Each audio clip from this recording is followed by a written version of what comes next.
इमरान खान ये लोग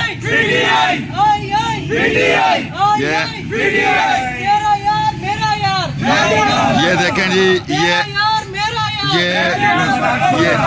ये सारे पीटीआई के लोग हैं, सारे वर्कर लोग हैं, इधर आके खड़े हैं।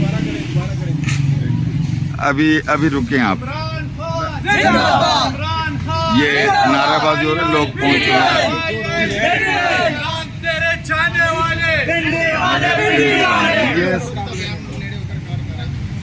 ये सारे के सारे लोग।